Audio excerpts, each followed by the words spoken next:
این از کمترین موردهایی است که برای دفاع از حقوق زنان مردان صدا بلند میکنند.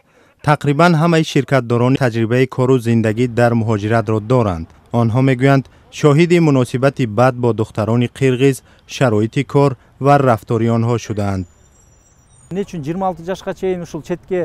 برای چی ما می‌خواهیم سفر دختران تا 26 ساله به خارج منع شود؟ اکثریتشان بعد ختم مکتب برای کار می‌روند. آنها مشکلات کلانسالان را حل می‌کنند.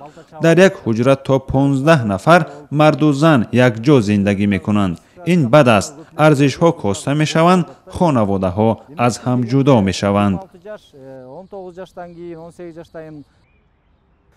با عقیده فعالان جامعه، دختران از 25 ساله بالا صاحب معلومات و صاحب کسبند و حقوق خود را می‌دانند.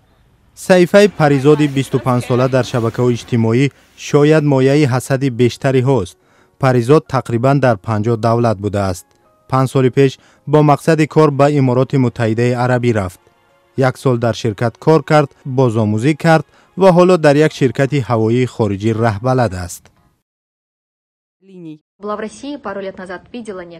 چند سال قبل من در روسیه بودم. بعضی ها را دیدم. رحمم اومد. اومدنشون به سبب نیست، چون کوشش میکنند که به خانواده و والدین کمک رسانند. حق نداریم اونها را ناسزا گوییم. افرادی هم بودند که سینشون از 25 پایین است، اما در این یا اون ساحه موفقند و متخصصان ورزیده شدند.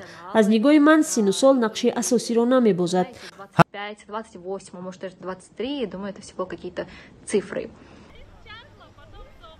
هزارها شهروندان قرقیزستان در ایتالیا و کره، آلمان و امریکا کار میکنند.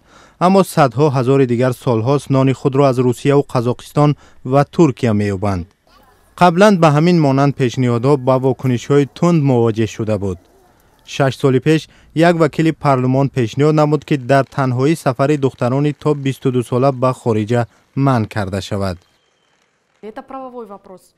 این مسئله حقوقی و البته سواد است. ما باید خودمون جامعه‌مون را باسواد کنیم تا اینکه آنها سوء استفاده نشوند. اگر این قانون قبول شود، پس آن حقوق دخترانی را که قابل مهنت هستند نقض خواهد کرد.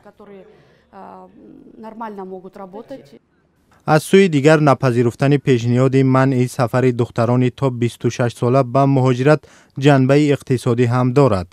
سهم مهاجران در اقتصاد قرقیزستان زیاد است. تنها در سال گذشته مهاجران از روسیه به وطن بیش از 2 میلیارد دلار فرستادند.